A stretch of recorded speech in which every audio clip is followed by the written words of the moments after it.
Hello everyone, and welcome back to another session of Dark Souls 2 PvP and another weapon showcase.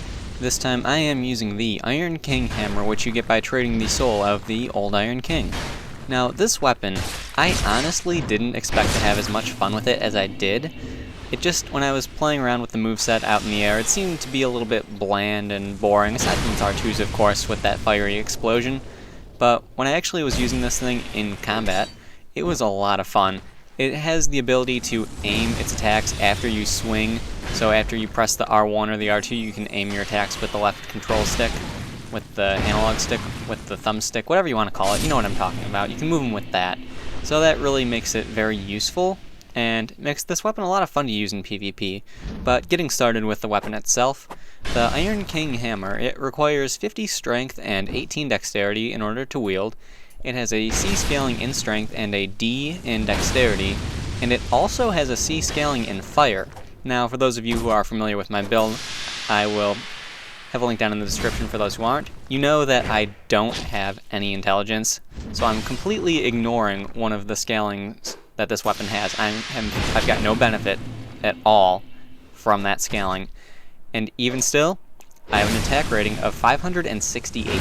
That's pretty good. Considering I don't have one whole scaling that's just completely ignored, that's really good.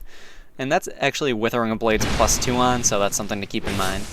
Now, the physical base damage is 280 and the fire base is 120. Throw in some other numbers and it ends up being to 568 with Withering of Blades +2, as I've said. It has a counter strength of 100, poise damage of 60, and this is actually the heaviest weapon I've used up until this point. It weighs a total of 24 units. So I actually had to put on the Royal Soldier's Ring to use this thing and still move at a decent speed. So the weight is something that you definitely need to keep in mind if you plan to use this thing. And you know, that leads me to the biggest pros and cons.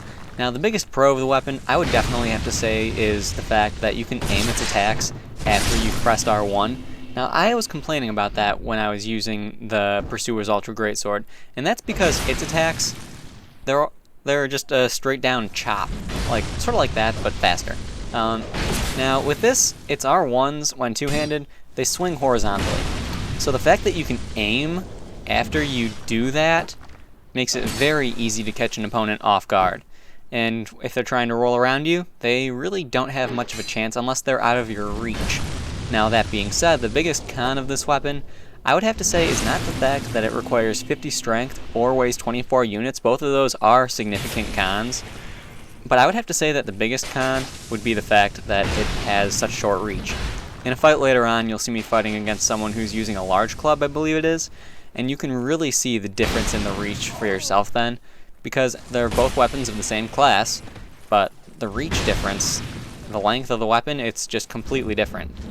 I mean, obviously it's a completely different weapon, so the reach and the length is different, but you know what I'm trying to say. It's really a significant difference, and you can really see it in that fight.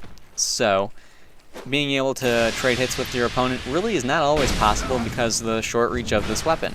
Now, I mean, it's not like a battle axe or anything with the reach, but as far as the weapons in its class are concerned, I do believe this one has the shortest reach.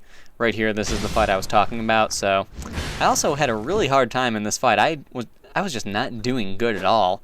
I just got comboed and just failed to dodge. I had a good comeback going right around here, but it got cut short by a ring, which I really don't care for.